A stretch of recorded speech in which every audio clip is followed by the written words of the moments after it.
Did you wash your hands? Yeah?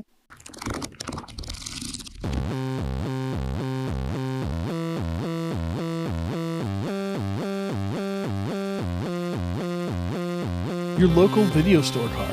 A comic book in your back pocket. Games with no tutorials. Music you had to discover. And drinking water straight from the hose. These are the things us millennials remember fondly. We are the Jennings brothers. Join us after the streetlights come on as we race our bikes from the top of the hill right down memory lane. Exchange those quarters because this podcast takes tokens.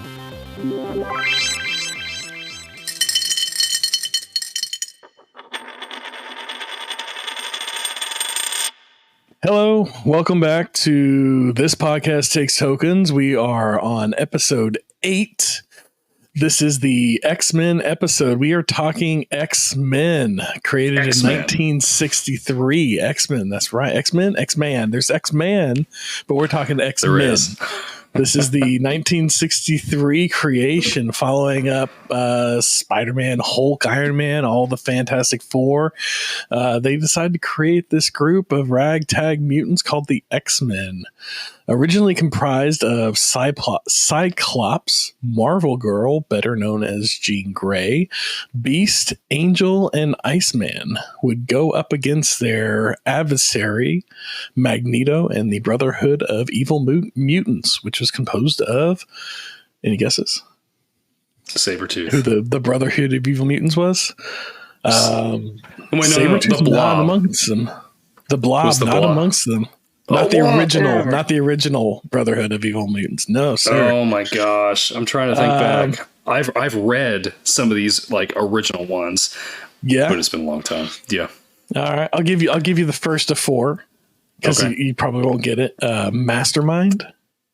Mastermind, not Megamind. I'll give you the first Mastermind. of 4 because you kind of suck. I'll give them to you though. No, because I've never heard of Mastermind. I don't know who this is. I figured you probably don't know who it is. Yeah, I don't know who Mastermind is. All right, so that leaves you with apparently 3. He wasn't that good. Quicksilver is another one. Oh, Quicksilver! Yes, Quicksilver, he was one of the original Brotherhood. Yeah. Scarlet Witch and Toad rounded out. Scarlet Witch and Toad, which I think at this point they hadn't established Scarlet Witch as Magneto's daughter. I would assume. I think that came in House of M, right? Like that was a real revelation in House of M. Mm-hmm. Yeah, that's about the extent of my knowledge. So I'm going to bow out now because no. So we're going to come into this saying like, okay, so I've read a lot of comics, and I know you have too, but I do not from specific at all, eras. I do not at all claim to be an expert in comic books. I claim to be a fan, but not an expert. So if we get any of this information wrong, it is not a slight towards you if you're an expert. It is that we are ignorant and we are just dumb fans that are fanning on the X-Men. So fanning on the X-Men, that's right. Getting that out there. I know personally, I've never gone back and read the old X-Men stuff. I've only read the stuff that we grew up with. Growing up, going to the comic book shop, picking up comics as they come out, maybe picking up ones from a couple years before, then taking breaks periodically throughout my life for years at a time, then coming back into it because something caught my eye and reading a run for a little while and then falling back out of favor. And just that's kind of my relationship with the X-Men comics themselves. X-Men, I gotta say, I think of all the comic book teams, the comic book, I don't know what you call them, groups, runs, whatever, the X-Men is probably my favorite. That's probably my favorite group or category, or I don't know how you would classify it, of comic books was always the X-Men. That was always my favorite personally. And that may have something to do with like when we grew up with it, because, you know, we were teenagers or pre-teens in the 90s whenever X-Men, I think, kind of had their second renaissance, if you will. Like that early 90s, you had the cartoon series, you had a bunch of stuff going on with the comics. There was just like I feel like there was a lot of X-Men in the early 90s, and I think that kind of informs how much I personally love the X-Men and why that's probably my favorite of all the comic books. Yeah, I agree with you. I was never really that big into like the Avengers or on the DC side, like Justice League and stuff like that. Now, later, as I got older and I was reading comics, then I did get into those things. But as a kid, I didn't. I agree with you. I think it was really... So Chris Claremont, I am going to get a little bit nerdy here. He was he was the main writer for the X-Men from... Golly, I don't know. It was a long time, from like the early 70s up through, I don't know. He had a tremendously long run, and then he was gone from it for a while, if I remember right. Anyway, they brought him and Jim Lee together, who's an artist, and they kind of revitalized the X-Men. I think it was in 93 or something like that. And that was their big thing. They're like, we're bringing back... at least it felt like that from somebody that didn't really read comics a whole lot. We're bringing back the X-Men because they were everywhere at that point. They had the comics coming out. They had, like you said, the TV show. They had all this stuff. But what really got me into them, honestly, like I didn't read a lot of comics until you started reading them. And when you would come up and visit, you had, like, I think you introduced me to the X-Men, I'm pretty sure. Oh. And we would go up to Marcy's Cards and Comics that was here in town. It was by the library. It was just like a couple blocks away from Dad's, and we'd walk up there. And I remember, I don't know if I you say a couple blocks. I think that was a good mile walk every day. Oh no, maybe, but it's not that far from a small town. We walked everywhere. We walked everywhere, all over that whole town. I don't know when you're back here. I'll show you where it was at, and you'll be like, "Oh, it wasn't quite that far away." No, I remember where it's at. Yeah. You do? Okay. Yeah. But I remember the first one that I actually read was one that, now I don't know if you bought it with your money or if Dad gave you money. I don't know. But it was the Wolverine 95 annual. That it had Wolverine was being pulled into like this portal by like the Brood or something, and Nightcrawler was like trying to pull him out of it. I still remember the cover, and Wolverine's like all his clothes are all torn off and everything. He's just looking like a bad A, like he always is. And but yeah, that was my introduction to the X-Men, was hanging out with you. And then I think all this stuff came out, and we were like watching the show at home and stuff like that. Yeah, I think that's about the same time I discovered it myself. I mean, I don't remember exactly the first comic book I had of an X-Men comic book. I know that I had a few before I really started reading them and going after them myself. But I know that that X-Men animated series, that really that's what did it for me. Like watching that, and then they had that comic book run that came out in that was basically the series in comic book form. I think it was just screen grabs and thought bubbles or word bubbles put together and printed from the cartoon series. And collecting those was kind of like a gateway into other comic books, other X-Men comic books. Like that, I started getting into the main was it Uncanny X-Men. I think whenever you're talking about Claremont coming back, I think that was Uncanny X-Men #1 in the early 90s was, I think, that return. That's that classic cover that I can still picture in my head.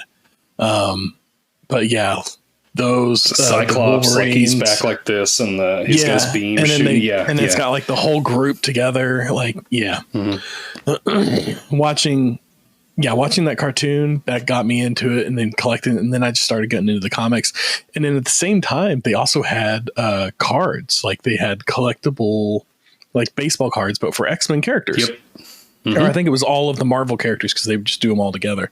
And collecting those cards, those cards had some of the most detailed and incredible artwork that I had seen. I really think the artwork is what did it for me. Like that artwork that they had in the early 90s was just so amazing to look at. I would just sit there and I don't remember reading much.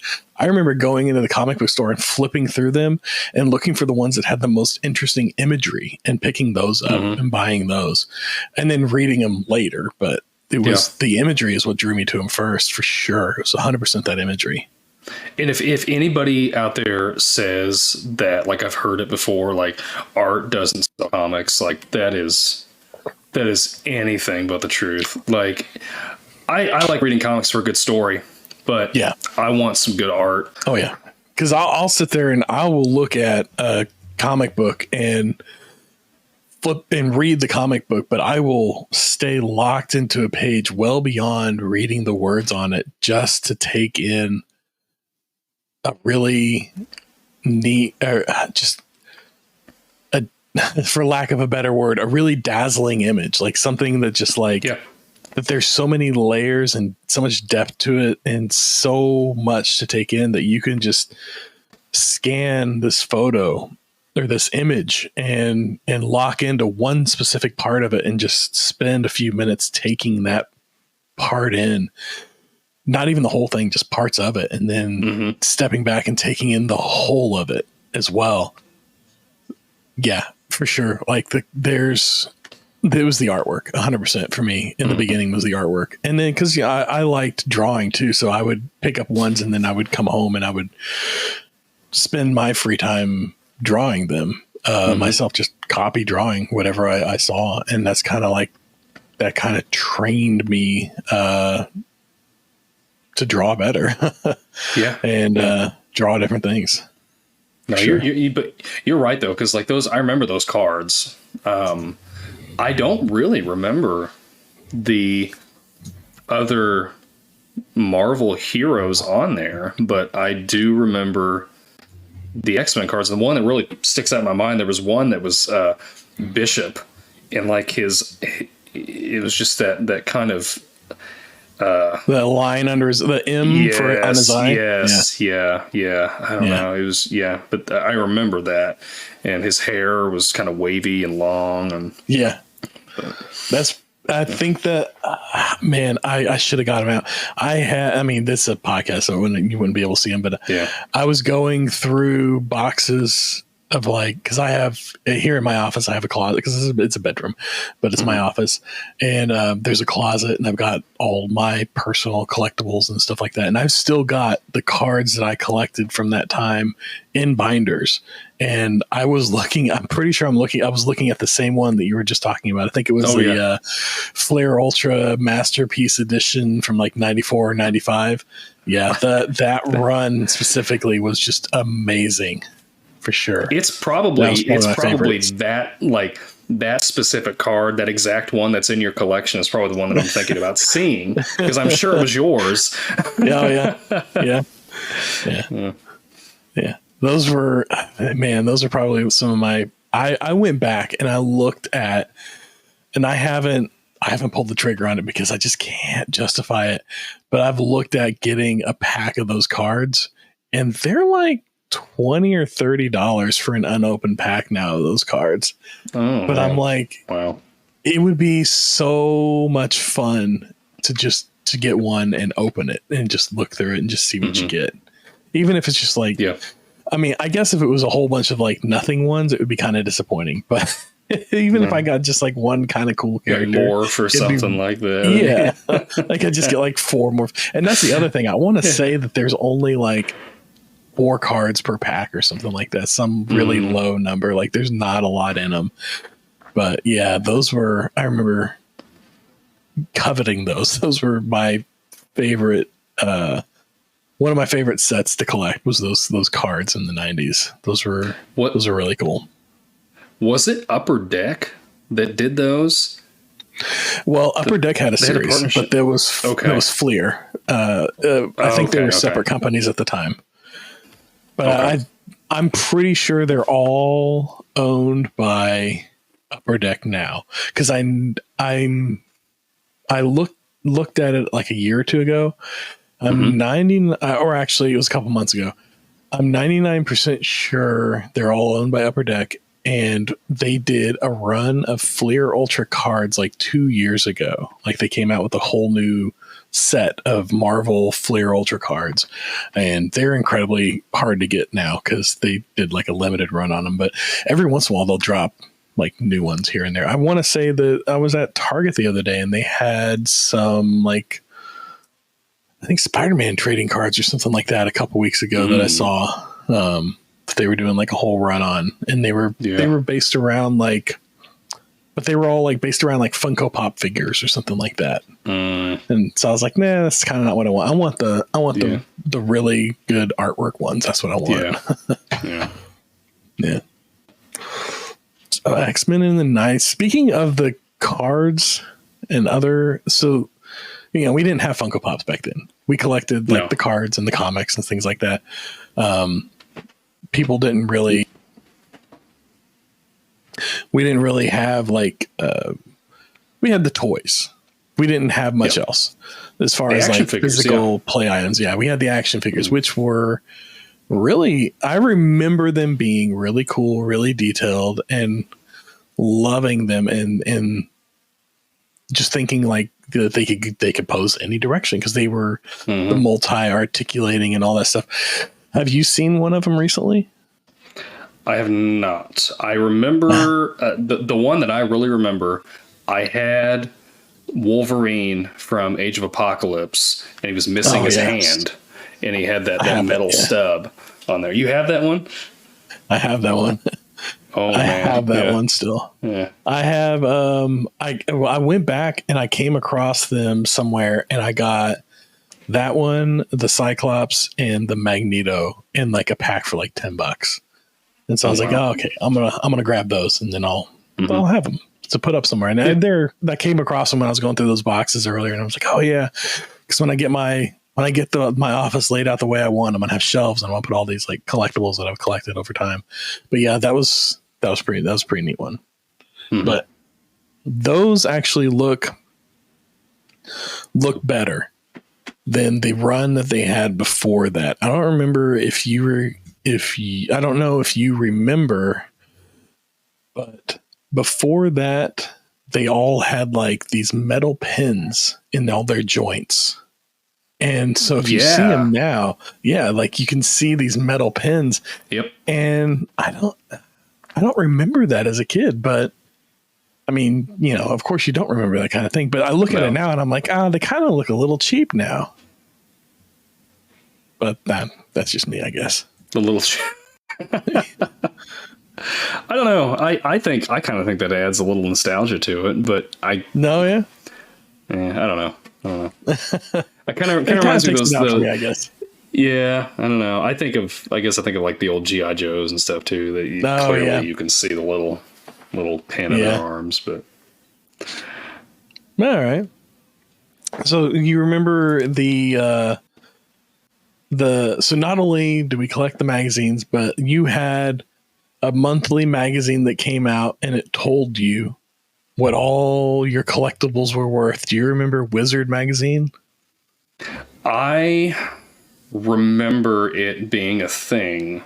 And I remember seeing some issues. You had it though, didn't you? Did you subscribe to it, or did you? You did. Okay. I don't think I didn't subscribe to them, but I would get them. I'd pick them up every so often. Yeah. Yeah. I remember looking through them. I never had one, but I do remember looking through them with you. And they had, they would tell you like, this is what's coming out. This is, they've got this, this artist is coming out on this run, and this is what's going to be going on.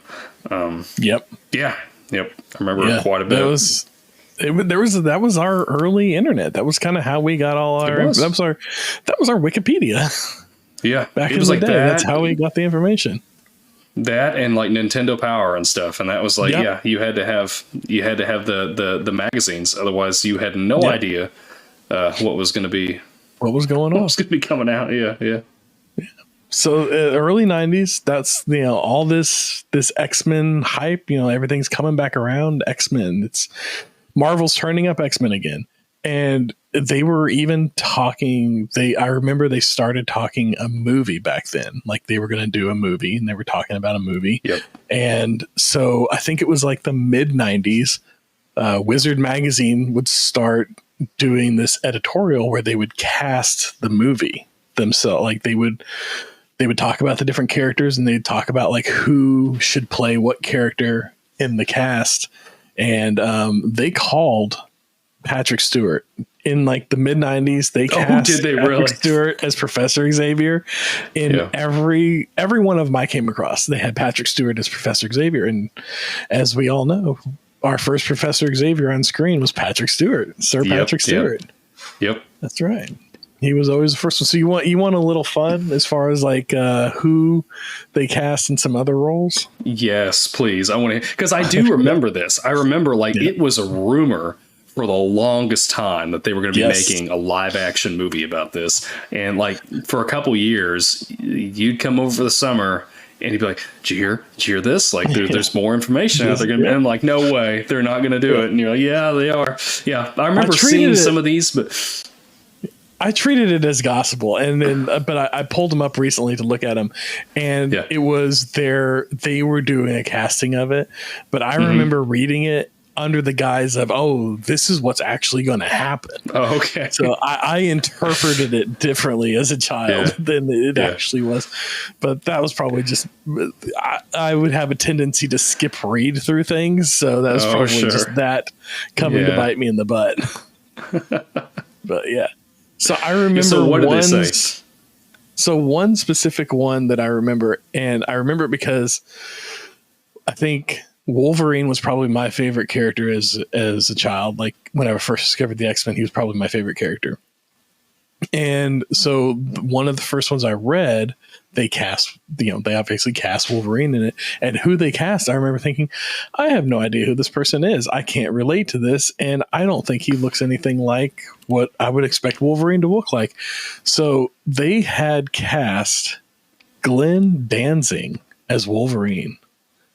Danzig, mother. You don't. I know the name sounds so familiar. Huh. So, Guitar Hero. Remember first Guitar Hero? You had that song you played, Mother. Oh yeah. Whoa. That's okay, I'm looking this guy up. Yeah. No way. Yeah. There's no way. Like, how's that guy? Yeah, so like I thought, I don't even know who this guy is. Oh gosh. Yeah. Said the best. But looking at it now, I'm like, okay, I can kind of see. He's rock and roll. He's got tattoos. He's a little gruff or whatever. Yeah. And then like seeing them perform the song probably maybe 10 years ago, like seeing it as like a YouTube video or something like that. I'm like recalling that now. And I'm like, oh yeah, okay, he was pretty fit, like in shape, so he could have done it as well. I could see that now, but at the time I was like, I don't know who this guy is. And then there was another run they did where they cast it, and they had cast for Wolverine Robert De Niro, early 90s Robert De Niro. I want to say mid 90s. In a million years they did these in like 95, 96. Robert De Niro, who I want to say did what was it in the late 90s? Meet the Parents, where he's playing like, this retired CIA agent, and they were like talking about having him play Wolverine like 4 years earlier. No way. No. But yeah, that's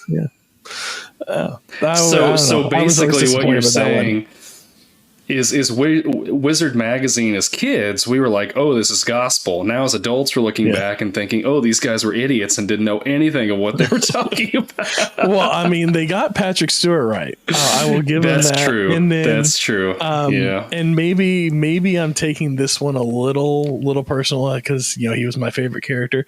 Because looking at it now, I gotta say, there's a lot that they got right. There is a lot that if it was cast in the early 90s, they got right. So let me look at this one here from 95. They've got, what's his name? Sean Bean, the guy from the first Terminator movie. The first Terminator movie played Reese. Kyle Reese in the first Terminator movie. Yeah. Not Sean Bean, his brother, the other Bean. Okay. Are they brothers? Are they brothers? I have no idea. Right. I have no but clue. you know who I'm talking about. That's okay. Alien, I know Terminator. exactly. Yeah. Kyle Reese. So they had him. Yeah. So they got him as Cyclops, which you look at, you're like, oh, okay, yeah, that works. I could totally see that. And then Michael Bean. That's it. So they got him for cast as Cyclops, and in all of them that I've come across, he's cast as Cyclops. Jean Grey, they've got Nicole Kidman cast as Jean Grey. Really? Early 90s Nicole Kidman. I mean, that I could buy. I could buy that. Yeah. Again, they kept that one pretty solid every year. They had her cast as Jean Grey. Let me see here. Here's one that kind of like,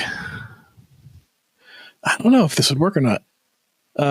Sam Neill as Beast, our a resident paleontologist. Yes, as Hank McCoy. I could see him like as let me say. I could see him over Kelsey Grammer, who they cast. Yeah, well, I don't know. I like Kelsey Grammer as really? Beast.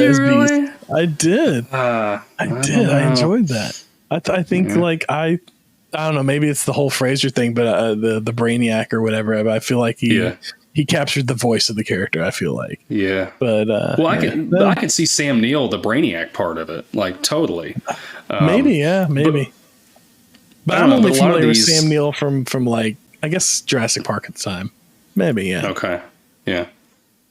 I don't know. Okay. Like I'm feeling like a lot of these, and I think so. When I think of X-Men, like for the early '90s, I'm like trying to think. I'm correlating that with like looking at the comics and like seeing some people that are buff. Yeah. So then when I hear these, I'm like, oh, like I could see Michael Bean, like you were talking about, Kyle Reese. I'm just going to call him Kyle Reese. I could see him, doing that, which I guess he's not that buff, but I could see him being. Well, I mean, Cyclops neither is James Marsden. So. Whenever he played Cyclops, yeah, he wasn't like extreme. I feel like Michael Bean was bigger than what's his name? I just said it. James Marsden. James Marsden. Yes, thank you. But okay, so what about Clancy Brown from Clancy Brown? God, what was he in? Oh, Pet Sematary. He was also in. Oh, he's one of those guys. It's like I can picture him, but I can't tell you what he was in to save my life. I think he was. Did you ever see Starship Troopers? Yeah, I think he was the drill sergeant in Starship Troopers. Okay. Yeah, I think I know who you're talking about. Yeah, so him as Sabretooth is who they got cast. Okay, which I can buy that one. That one I could buy. Or at the time, early 90s, Clint Eastwood as Cable.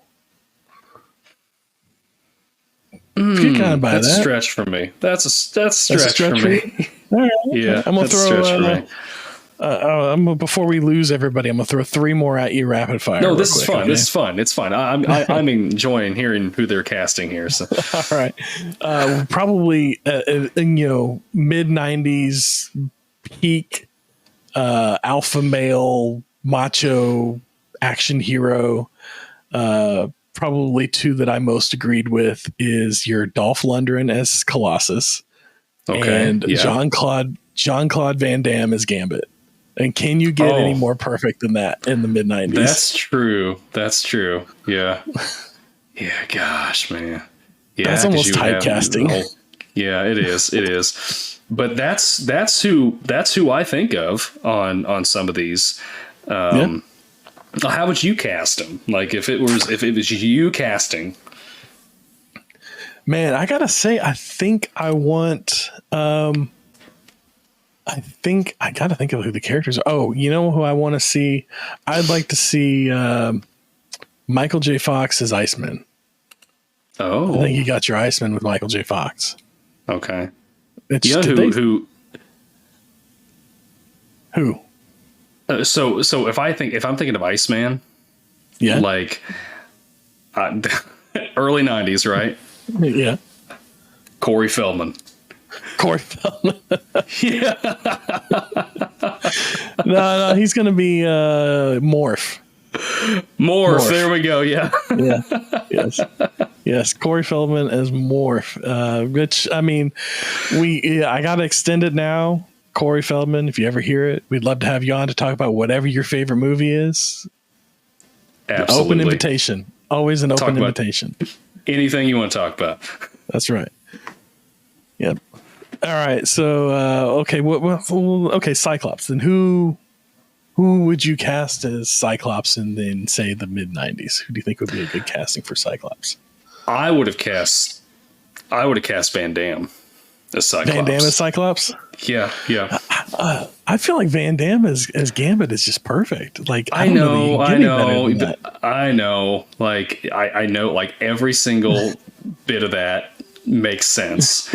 And now that you've told me that you put that information in front of me, that does make sense. But I can see, like, I guess because I'm thinking about that cover that we were talking about earlier with Cyclops, and I can just see Van Damme in that role. So, but I think Gambit would Tom make a lot Cruise. of sense too. I think Tom Cruise. Cyclops? Okay. Cyclops, Tom Cruise. Okay. Yeah. Okay. I think that's your, yeah. What about Xavier? So Patrick Stewart, definitely. Yeah. If you couldn't pick Patrick Stewart, I don't know who you would pick from the early 90s. I mean, maybe it's just because we've been colored by it, but I mean, they called it here, Patrick Stewart as your Professor Xavier. But before that, man, who could you picture saying to me, my X-Men? So I'm gonna pose this to you. All right. Because I've been thinking about this. We're gonna kind of go in the Star Trek direction still. What about Leonard Nimoy? Leonard Nimoy, yeah, okay, I could see that. Yeah, that could work. Yeah. Stick in the same, very esteemed realm. Actor. Yeah. I think he could totally do that. It. Yeah. Because I don't know. I can't. It must be. Yeah. I can't picture anybody else. There's nobody else I can picture. Like I had thought about this, and I kept going around to how. I think it's because Patrick Stewart did such a good job, and he looks like Charles Xavier. Like there's no getting around it. No. And I'm like, who else could be this? But if I had to pick somebody else, I'd say Leonard Nimoy could have done it.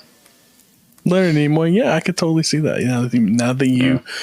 Now that you put that out there, 100% Leonard Nimoy, I could see. And while we're on the Star Trek, okay, let's take this Star Trek one step further. Okay.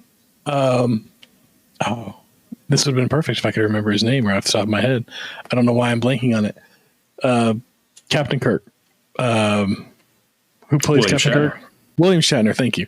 Yeah. Where would you put William Shatner in the X-Men? Oh man, where would William? You got to shoehorn him in somewhere. Oh my gosh, let me think about Beast. Hank McCoy. Beast. Yep. Oh yeah, you're right. Yep. That's a good one. I was gonna say Magneto, but okay. I think you're right. I think it's Beast. See, if I've got to pick a Magneto, and it's not Ian McKellen, because Ian McKellen did a fantastic job as Magneto. I would put Sean Connery in that role. Back in the 90s. Sean Connery. Yeah. I think he could do it. I could see that. Yeah. Yeah. I think for me, it's, I don't know. Was he still around? Oh, the original Star Wars. Mm-hmm. The, Alec Guinness. No, not Alec Guinness. Oh, okay. The guy, Oh, he was like the admiral, and he had like that gray Grand hair Moff slick Tarkin. back. Yeah, Yes. Peter Cushing. Okay, yeah. Yeah. I don't know if he was yeah. he still around? Yeah. I don't know, but he would have been great. Yeah, Cushing was a great actor. Yep. Yeah. That's who I picture whenever I think of Magneto, is that guy. For sure. So what about Wolverine? Wolverine in the early 90s, man. Can't pick. I mean, who would have picked Hugh Jackman? And now, who wouldn't pick Hugh Jackman? Who wouldn't pick Hugh Jackman? Has there ever? I mean, okay, who was cast better, Wolverine or Professor Xavier in the first X-Men movie there, or the longevity of the X-Men movies themselves? For the longevity of it, Hugh Jackman. Yeah, Patrick Stewart. I mean, that role. They both are good, and James McAvoy did a fantastic job. Yes. as Xavier, as a young Xavier. Yeah. And Michael Fassbender on that same token did a fantastic job. Those movies are good. I love First Class and Days of Future Past. I didn't see Age of Apocalypse. I need to watch that. That's what I heard. It was good, but it was definitely like, it's okay. Yeah. We did it. It's fine. And then Dark Phoenix, I heard, was not good at all. I think I watched that one once. Like Hugh Jackman, who would have thought? And like, I've heard that I think Deadpool 3 is going to be his last time as Wolverine. Yeah. Which he was already retired on. Yeah. I'm like, who else can they? There's like, I can't think of anybody else ever that could top that role. No. He is Wolverine. He is Wolverine. That's all there is to it. Yeah.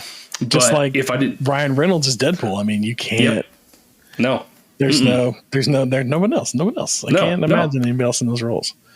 So I think like, if I was casting the mid 90s for Wolverine, I don't know, was he too old at the time? But Tommy Lee Jones. Tommy Lee Jones. Okay. If he was, I don't know if he was too old at the time, but maybe. Well, no, I think he was too old because he did Men in Black was just a couple years later. It was like 97 was Men in Black. Yeah, he might have been a little. If they were doing it in the 80s, Tommy Lee Jones, but in the 90s, man, I don't know. I can't. You can't think of anything. Who? I can't think of anybody. So I'm still thinking like the buffness, right?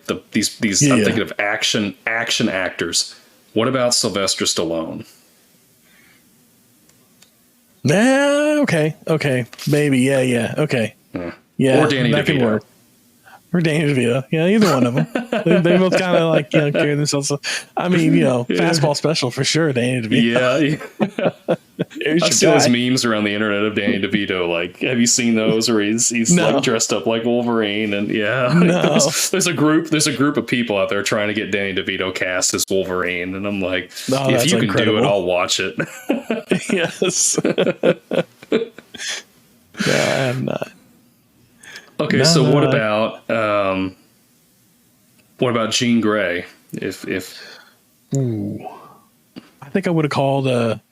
I would have said Nicole Kidman as well. I think at the time that would have been my call for sure. And maybe it's just a looks thing. So if you're thinking of like popular actresses, maybe you know what? Maybe I am fully blanking on every actress's and actor's name in this episode, but it's right there. Ocean's 11 and Aaron Brockovich, Julia Roberts. Thank you, Julia Roberts. Yes, that's who I would put in there. I could see maybe. That. I could see it. And I don't know where she fits. Oh, you know what? Rogue, Sandra Bullock. Mid-90s Sandra Bullock as your Rogue.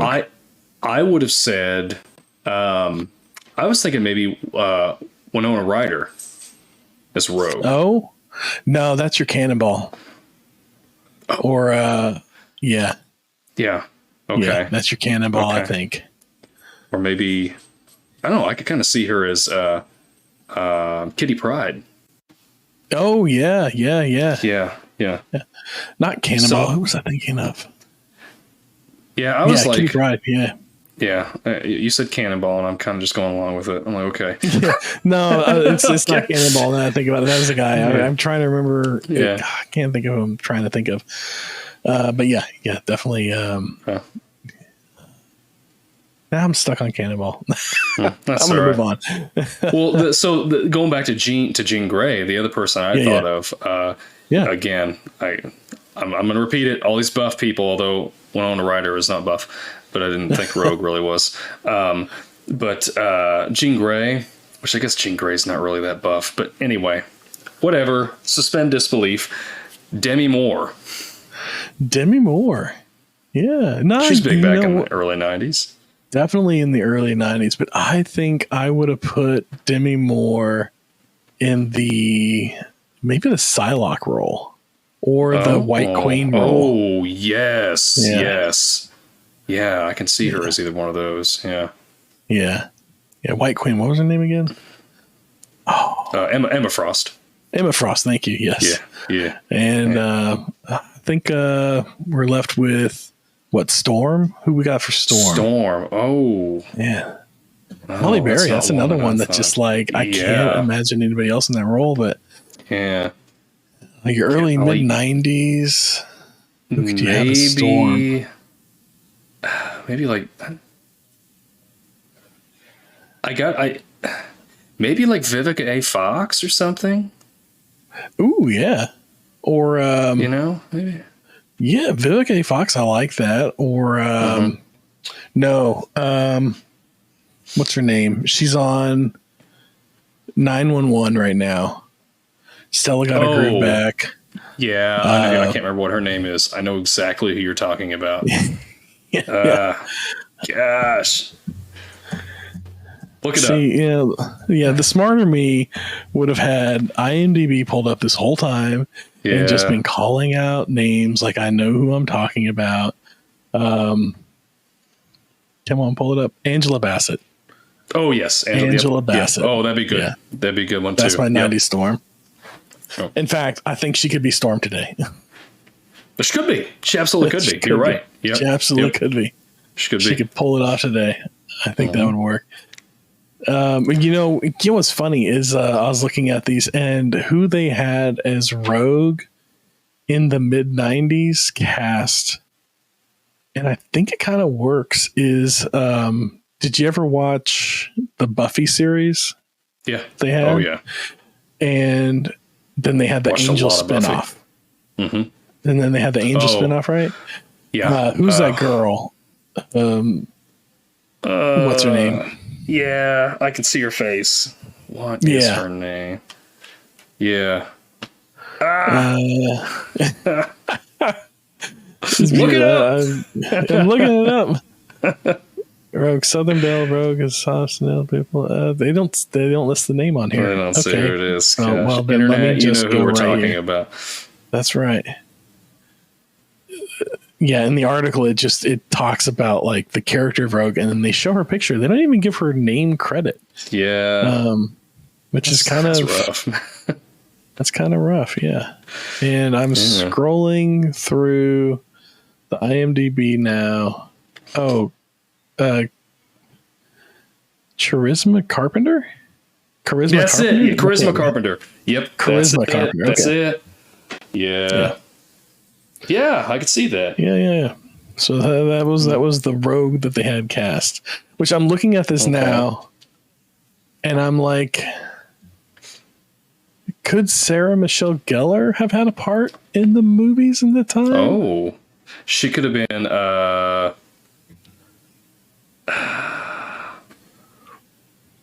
don't know. She could have been like Emma Frost or something, or maybe Dazzler.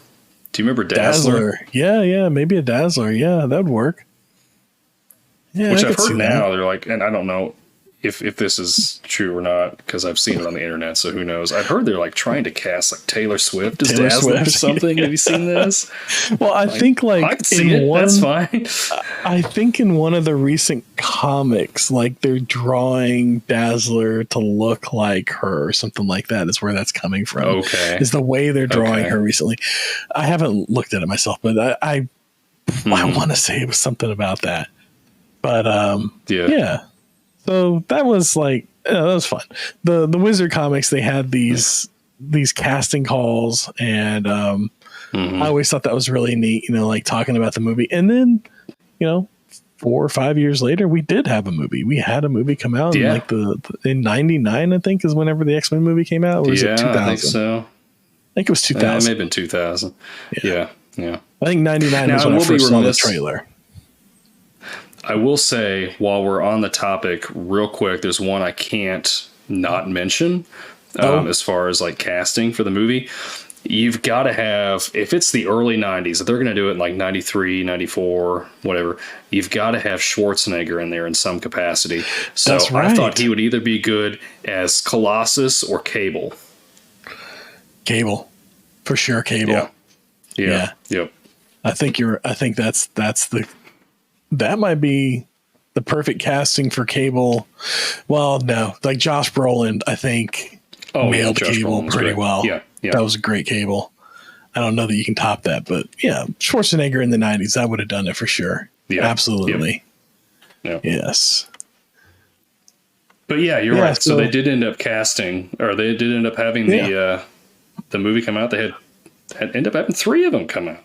3 of them, yeah, pretty quick. We're in rapid succession there. And do you think that this had any influence at all in them in casting Patrick Stewart?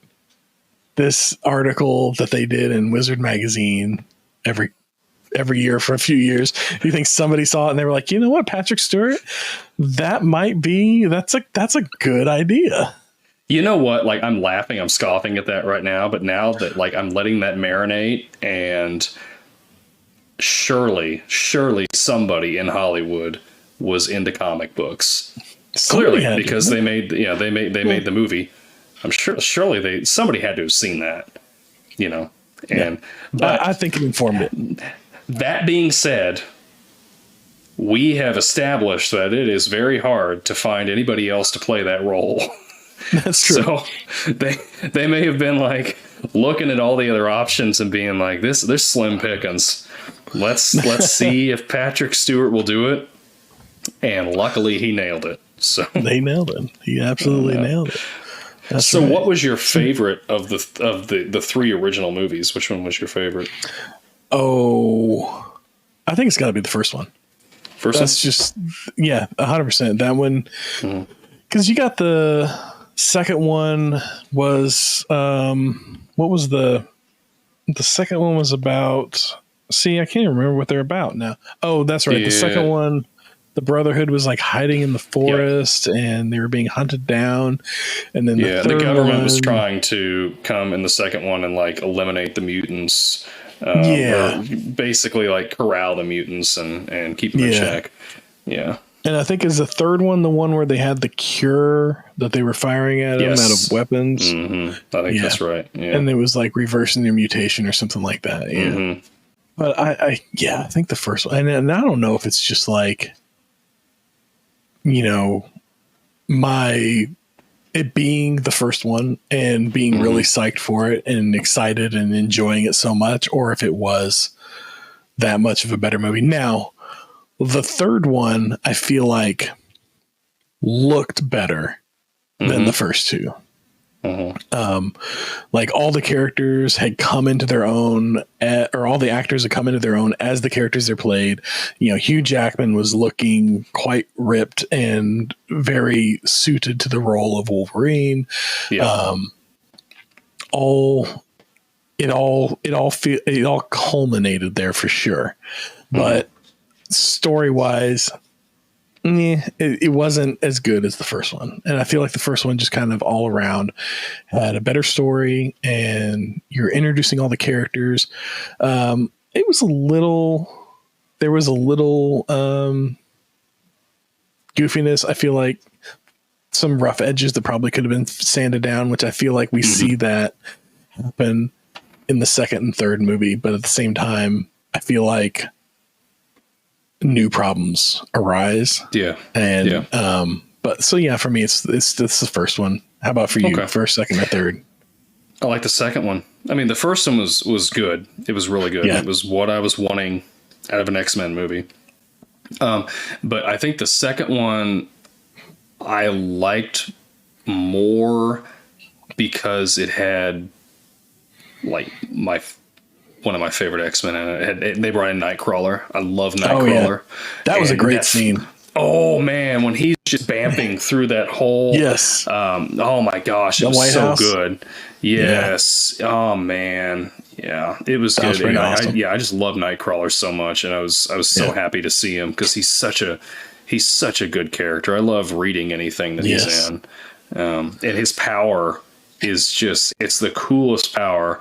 I've always thought that is just like, when they thought that up, I'm just like, man, I don't know. It's just, it'd be so cool just to be able to just teleport anywhere, just anywhere. Yeah, just think about it and boom, you're there. Yeah. Yep. And then didn't they evolve his power set over time? Like, isn't it more than just the bamfing? Like, oh wait, no, it's that he isn't necessarily jumping from one point in space to another. It's that he's jumping into, I think, the demon dimension. Yes. And then jumping out of the demon dimension back into our dimension somewhere else. Yep. Is what it actually is. So yeah, there was like a little bit of an evolution to the power set there, which that was a neat little, because like, I think now or whenever I read that, it was that he could then just go into the demon dimension and like stay there and like interact with it or whatever. Yeah. And then come back to our dimension, which I think, I got back into the comics and started reading a lot more in like the 2010s, like early 2010s, 2011, 2012 and stuff like that. And I think they killed off Nightcrawler at one point. They did. Yep. Around that run. And I was reading, and he was in the demon dimension. And I think, I forget who crossed over. It must have been,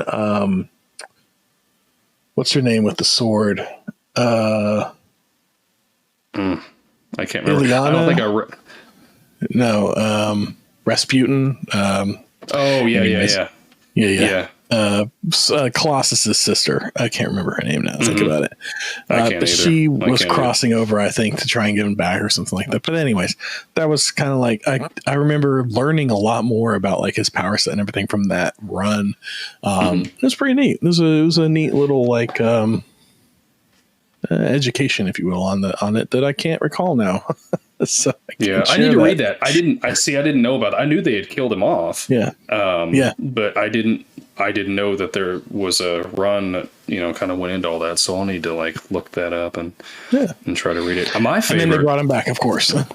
Yeah. Oh yeah. Yeah. Like they always do. You see one of them gone and you're like, they're not really gone. This is a comic. They're going to bring him back. We're going to finally kill off Wolverine. No, you're not. How many times now? Yeah. Yeah.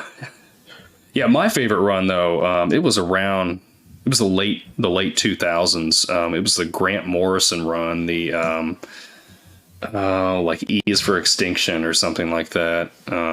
Okay. And they kind of had like a more modern look to them, but I don't know, the writing was just really good. I remember, and there was like a whole issue where Emma Frost and Jean Grey were fighting each other in their minds, and there's no sound. There's no speech bubbles, nothing in the whole issue, I think, except to like maybe the very last panel or something like that when they come out of it. But it was really interesting. I think I remember that. Yeah. Yeah. Yeah. I think I do. I think I do remember that. Now, my favorite run was the Fatal Attractions run in the 90s. That was my favorite thing. That was probably the first one that I actually read the comic for the read for the story, and actually wasn't just about the artwork, even though the artwork was incredible. If you remember the Fatal Attractions in the, I think it was early mid 90s, that was the series where Magneto rips the adamantium off of Wolverine's skeleton, like while he's alive, just like pulling it through his skin. Yes. And there's that cover where Wolverine's writhing and it's just like coming out of his body. And they each issue in that series had like a little holographic card stuck to the front of the comic book too, which was really neat. And that was my favorite run. That was like I said, that's the first one I read. It was a lot of it was really neat. Quickly followed by the Wolverine origins that came out of House of M. You had that whole origin run in like the early 2000s where they explained where Wolverine came from, how his powers came to be, and how old he is, and like his history and everything. That was a great run, which they continued a couple different times. I think there was like an Origin 2 and I think even an Origin 3 where they kept telling that story. But I only read one. And I still have a first run of that series too, which is one of my most cherished. I at that same time I went back and I completed I got the Fatal Attractions back that I had sold off, so I'd recollected that run around that same time. That was like early 2000s. I got back into comics briefly again for like about a year, and I went through and I started collecting up a bunch of stuff that I had from my childhood that I'd gotten rid of. And like some of the newer stuff, like they had just done the Origin Wolverine. I think they did Old Man Logan at that time as well. And I think that was like one of the first deaths of Wolverine was around that same time as well. Yeah. So that was definitely my favorite. That's the rough thing though, is having to go back and recollect those things. Yes, because you sell them off and you're like, okay, I pennies on the want dollar. This money for some, I want this for something else, and then you go back and you're almost priced out and you can't get stuff back. Like it's just it's terrible. So I think you and I both kind of got to the point where we just don't sell our stuff off anymore because you're eventually going to want to come back to it.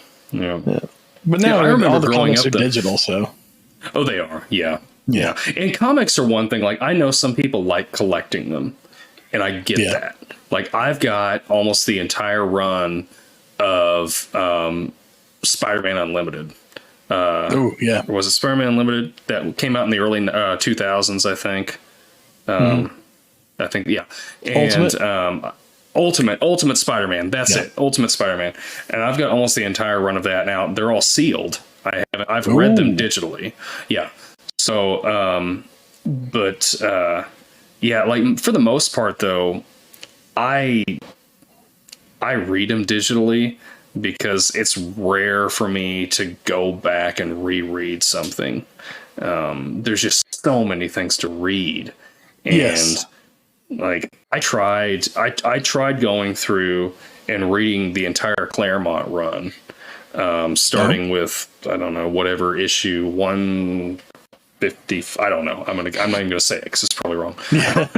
But I read up through, I think it was the Days of Future Past arc, and then I kind of fell off and got into reading something else. I think like Jason Aaron's Thor or something like that, which is really good. But I never went back into it, and it's just, I don't know.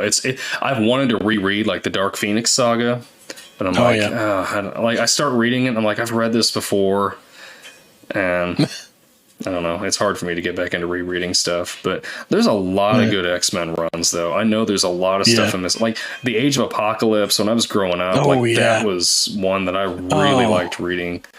Okay, I changed my vote. That was my favorite, Age of Apocalypse. It was so good, and it was such a big thing. I remember that. Like they had at the comic shop, they had like posters up of it, and every week when like a new issue would come every character had like their arc in there. Like you had Gambit and the X-Terminals, you had Weapon X run, you had I think there were like 4 or 5 different titles that ran under that Age of Apocalypse series, which they brought back, I think, a few years ago, and they did an additional run to it. Yeah. Which is, I haven't read, but that was probably my favorite run, was that Age of Apocalypse, because it was just like, it just turned everything and it just changed all the characters. Magneto was like a good guy.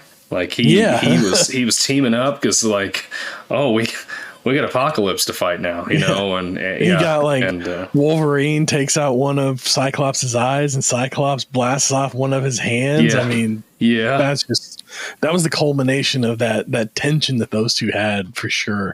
Seeing that come together. Yeah. And I don't remember, like, I need to, well, I won't go back and reread it. I just need to look it up. How Wolverine's hand didn't come back. Yeah. Yeah. I have to look that up. Yeah, I don't remember how that worked either.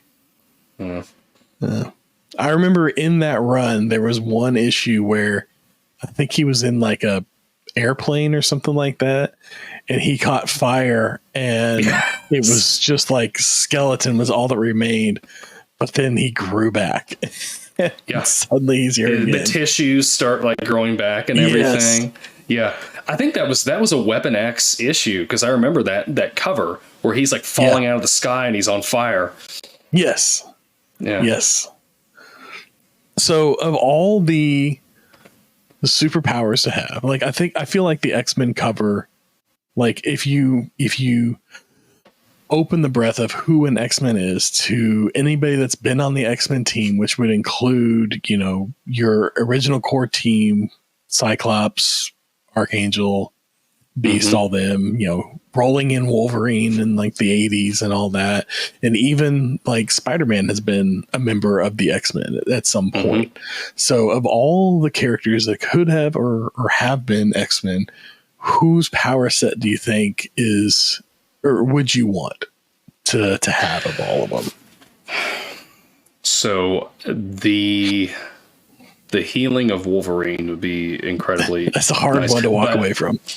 I don't like that he ages so slowly. You would see so many people, you know, your kids, like they would all die off and you would outlive them. I don't know if I could do that now as a parent. I don't think I could do that. And as a husband, say if he didn't have the adamantium over his skeleton, he would live much longer. That the adamantium slowly poisons him and is killing him. Yep. So I would, there's so many like, oh, what would I do with this? What would I do with this? Like, you know, Nightcrawler's teleporting ability, but I don't really know if I want to go into like the demon realm now. If I can, so are you familiar with Multiple Man? Oh yeah. Multiple Man. Yeah. Being able to like split yourself into an infinite number of yourselves to go get like, I'm going to split myself and go to work while the other one of me, you know, does yard work. And because the grass needs cut, I need to get that fence built. But I also really want to play the new Zelda. So I'm going to do all these things. I think that would be the handiest ability to have. So I'm going to go with Multiple Man's powers. Multiple Man, yeah. Just be able to do like all the things at once. Yeah. All right. I'm going to, there's one that we haven't talked about. And he may be, he's in my top 5 all-time X-Men. Quentin Quire. Quentin Quire. You haven't heard of Quentin Quire? No, I have not. Oh, you got to look into Quentin Quire. Kid Omega. He's I forget who his parents are. His parents are 2 other X-Men. But anyway, so his power set is telepathy, telekinesis, and genius level intellect. Okay. So, he's think of Charles Xavier, but punk rock and with an attitude. Oh yeah, I didn't know you were talking about. Pink hair. Yes. Yeah. Yep. Yeah. An Omega level mutant without a doubt. For sure. Yeah. That power Kid set. Omega. That's the power set. Yes. Yeah. Okay. Yeah. Yeah, I could see that. Yeah, that wouldn't be too bad. Yeah. Now, which one would you not want to have? I'll go first and say I don't know if I want to have Rogue's ability. Yeah, Just, yeah. I mean, I know like she absorbs their power, but well, I don't know. I mean, I think later on that because there's a point where she's able to recall all these powers that she has and just pull them up like a Rolodex of powers. And so like anybody she's absorbed throughout history, and she has much more control over it as she gets older, as the character ages, and she can just like, she can pull the powers without doing much damage or affecting the person too much. And then she can pull up those powers at any point, even decades later, without any issue. So I think in the beginning, yes, it's a hindrance, but I feel like as that power set grew, it became quite powerful and quite handy. Okay. Especially being able to just like to recall them. But I think she could only recall like one at a time or something like that. Like, there's a limitation to it. Yeah. Yeah. Okay. Yeah. Although I guess if she pulled up the question would be, if she pulled up multiple man's ability and split herself off, could each of the multiplied selves do a different power set? So if she could do that, then she, they've got a tier of mutants. Yeah. Like, she'd be she Omega would definitely level. be at Omega level. Yeah, yeah, without a doubt. Yeah, for sure. Yeah, I think the one I wouldn't want, it would probably be Cyclops, just because you've always got to wear that visor. Like you can never, like you've always, I don't like having things on my face. So to always have something on my face would just drive me nuts. Just not being able to open your eyes like naturally at all would be bad. Yeah, you're right. That would be terrible. Yeah. Yeah. Now, have you heard of, I can't remember what the name of the comic, it was a mini, like 5-issue comic they did maybe 10 years ago. It's about this one mutant. He's a kid at Xavier's school. His ability is that he could blows up once. Yes. And that's it. That's it. That was his entire ability. Run. Yeah, I remember that. Run. Yeah, but I would not I don't want remember. That ability. Does he blow up at the end? Does he blow up at the end? I can't remember. Yeah. Okay. Yeah.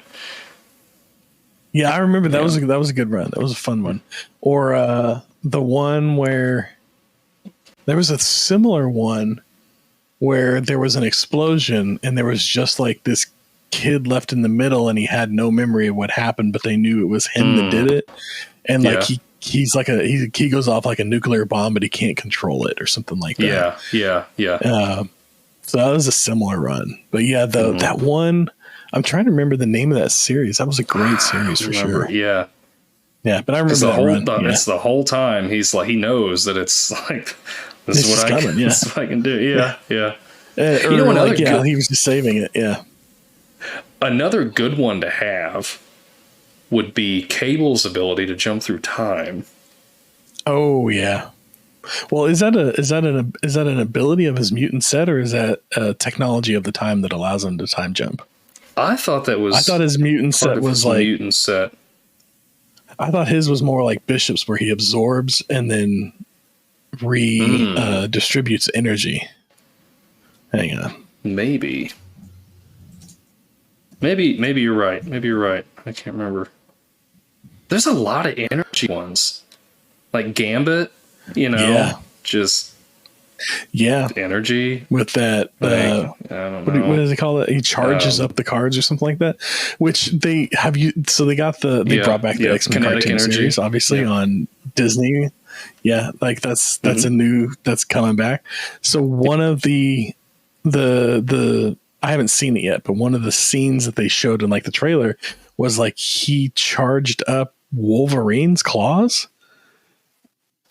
Oh. And then Wolverine is charging at the screen with his claws all charged up by Gambit.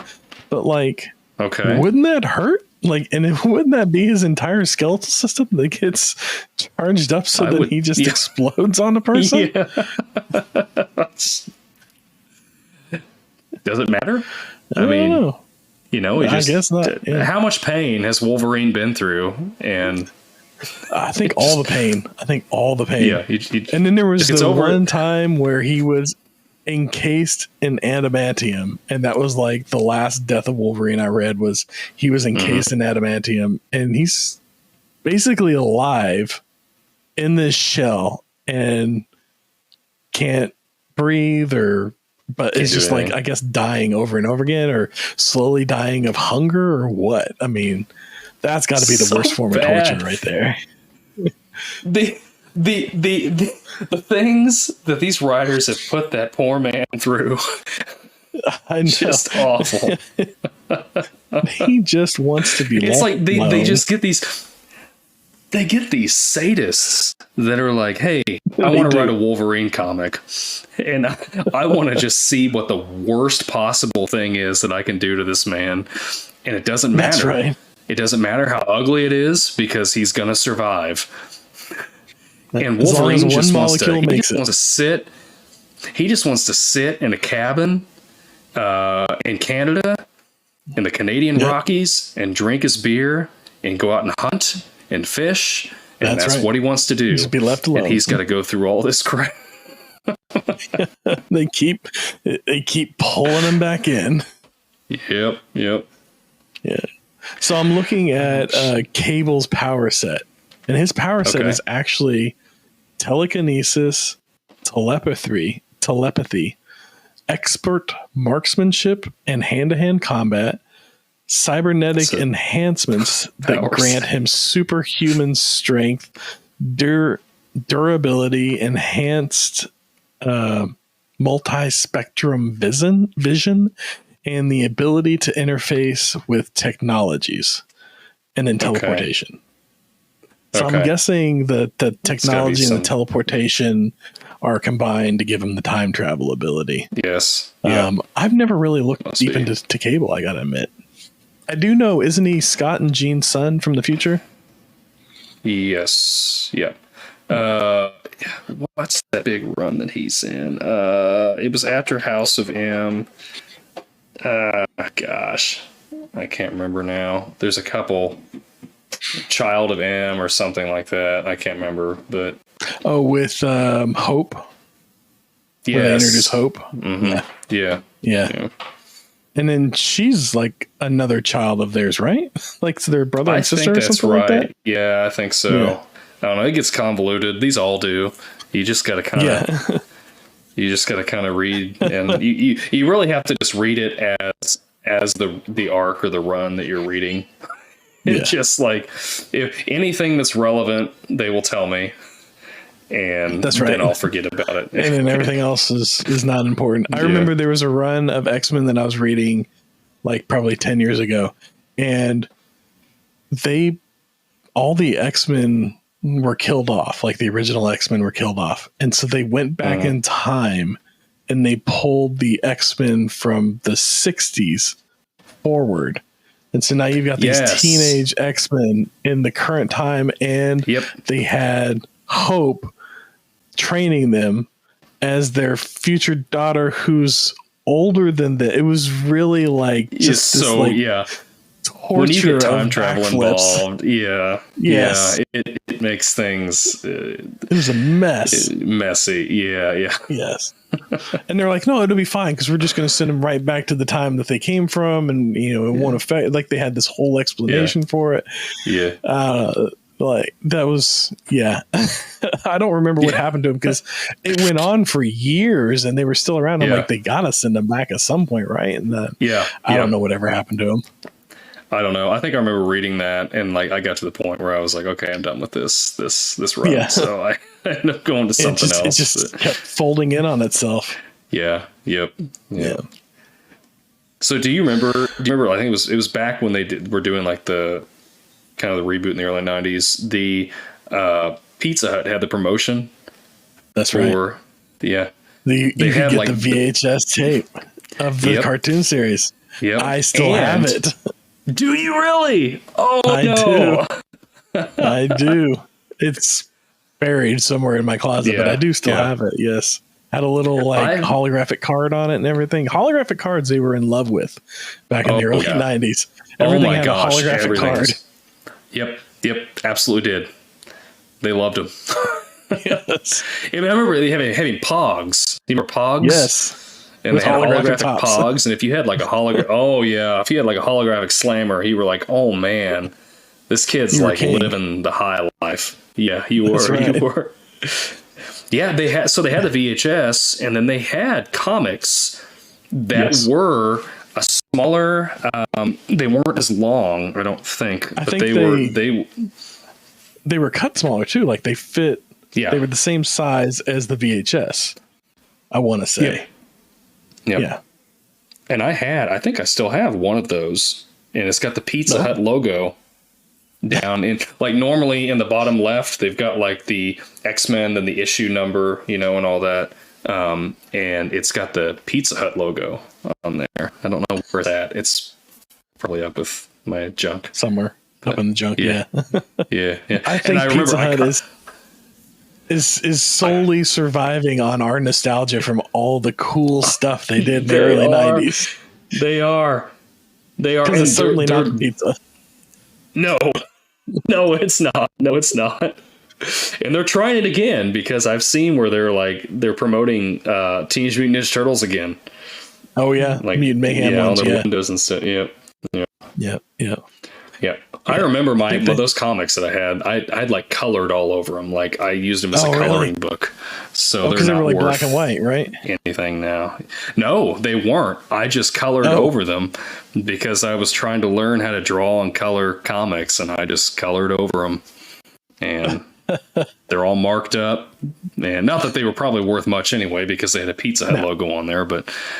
They're all. I don't know. Sometimes that stuff goes for something, but anything that came out in the early 90s was really like the start of all this collector culture. Mm-hmm. So much stuff came out. I remember in the early 90s, it was like, oh, this is like the collector's edition of this thing, or like everybody started collecting all these things. And the market was just saturated with so much stuff that none of that stuff is worth anything anymore. No. It became worth anything. Yeah. It kind of crashed the comic book industry for a while there, because they were pumping, like you're saying, everything. Collector's edition. This is the limited edition run. This is the holographic edition. And now you can probably find that stuff on eBay for $10. Because everybody had it. It's not a collector's edition if everybody's got it, Yeah. It's like that limited edition. That Death of Superman that they had came in like the white plastic sleeve. Like everybody had a copy of Death of Superman. Yeah. Like there wasn't it was not the collector's edition that it became. Yeah. We're not idiots. We knew they were going to bring Superman back. Like, you're not going to take your flagship character and just be done with him forever. Well, I don't know. I think like wasn't Death of Superman like one of the first like big deaths of like a main character in the comic book series? Was it? Like maybe I don't think they killed anybody off before that in that way. Maybe. Like there wasn't like a Batman hadn't been killed off because that was early 90s. They hadn't killed anybody off before that, I don't think. Anybody major, like small characters. So that I think that would, and then I think all this like death of stuff came out of that because there was like 2 years there where they like were trying to establish who the next Superman was. I remember there was like 5 different ones that they had going. They had like Cyborg was a Superman. They had Superboy as a Superman. They had his clone, and there was somebody else that was pretending to be Superman. Anyway, so they had like all these different like Supermen trying to fill in that spot. And then eventually they just they revived Superman and brought him back. I don't remember how they brought him back, but they brought him back, which I mean, if we ever do a Superman episode, we have to have a guest on, and you know who that guest has got to be. Oh yeah. Cousin Jack. The family Superman expert. That's right. Cousin Jack. If we ever do a Superman episode, we got to have a guest. Because I don't know enough about Superman. Now, if he's listening to this, like he knows all this stuff. He knows where we're wrong at. Oh yeah. And that's fine. That's fine, Jack. That's fine. he was definitely the expert. Yes. I think he did like his thesis or something for college, like one of them on comic books, and I think it was on Superman. Was it? Yeah, I think you're right. I think it was. Yep. So we'll have to have Jack on if we ever do a Superman episode. That's right. If he's down for it. If he's down for it, yeah. growing up Superman. But yeah, I think that death of Superman was kind of started all this like death, these characters dying and then being revived shortly after, because not only did they see the spike in sales from the death of Superman, then they saw that spike in sales from that revival of Superman, from bringing him back. The character was suddenly popular again. It's like they somehow refreshed the character. But they do it so much now that you're right. It's lost all meaning. Like, and they'll even reboot the entire universe. Like they did the New 52, like what, 10, 15 years ago. And that's supposed to be a reboot of DC. And then they did it for a couple of years, and then they rebooted it again, like just a couple of years after that. Yeah. Yep. You had Rebirth and Infinite Crisis and all this other stuff. Yeah. But well, that's comics for you. That's comics. You know. Yeah.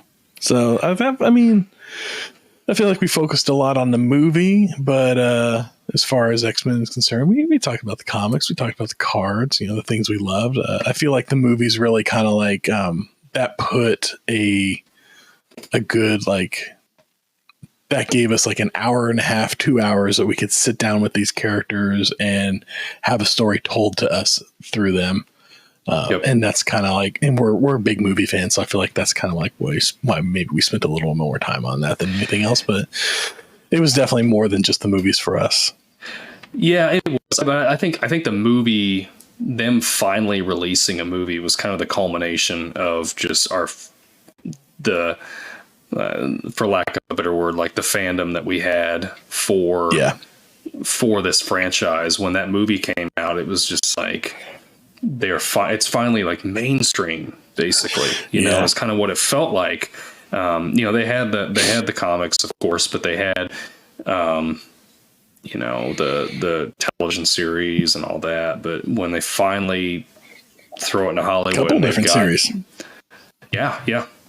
And when they finally have, like, you know, big name actors like Ian McKellen and Patrick Stewart on there, you're like, wow, they're really and some guy from Australia named Hugh Jackman.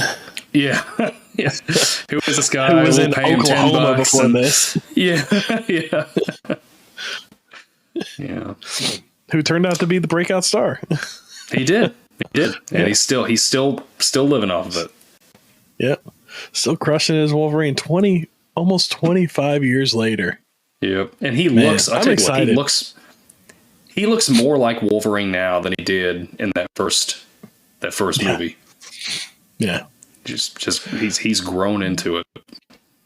Have you seen the speaking of the characters growing into themselves, have you seen the one where they're trying to get him to do Batman Beyond with Michael Keaton as old Batman? Yes. Yeah. I'd take that. I want that. I would love that. That'd be awesome. Yeah. But this isn't a Batman episode. This is an X-Men episode. No, it's not. I wish it was. On track. Sorry. Well, that's coming. That's coming. Yeah. So, you know, I think this is probably our longest episode to date. Sorry if anybody's still there, but I hope you've been entertained. Any closing thoughts on X-Men? You know, I think we've said about all there is that we could say about X-Men. I feel like we could go for much longer. Okay, let me rephrase it. I think we've said all that we can say tonight about X-Men. There we go. Okay. This is definitely a subject we will revisit. Yeah, I love it. There's just so many great characters. I think that's why it has stayed around for so long. There's so many good characters and so many interesting powers and things that they just keep writing more of for everybody. That we just want to keep seeing more of. And yep, there is. So I even have, you know, all these little. I've got my Dark Phoenix Funko Pop, and I've got a Gambit and a Beast, and even do you remember Mr. Sinister? Oh yeah, Sinister. Yeah. So anyway, all kinds of stuff. Yeah. What do you think? Any last words view on it?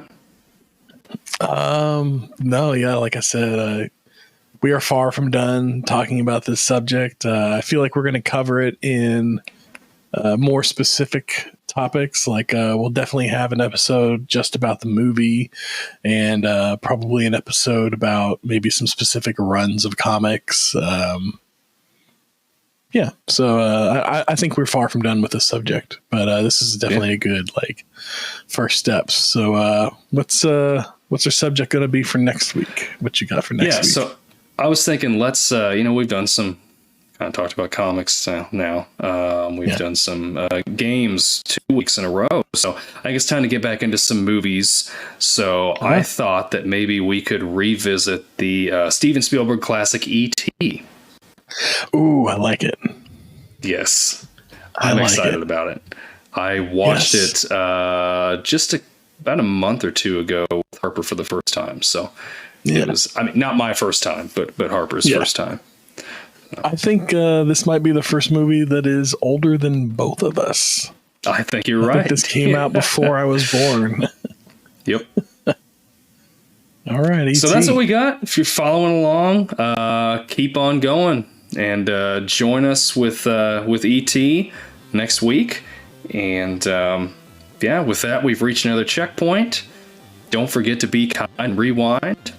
Till next time. Till next time, folks.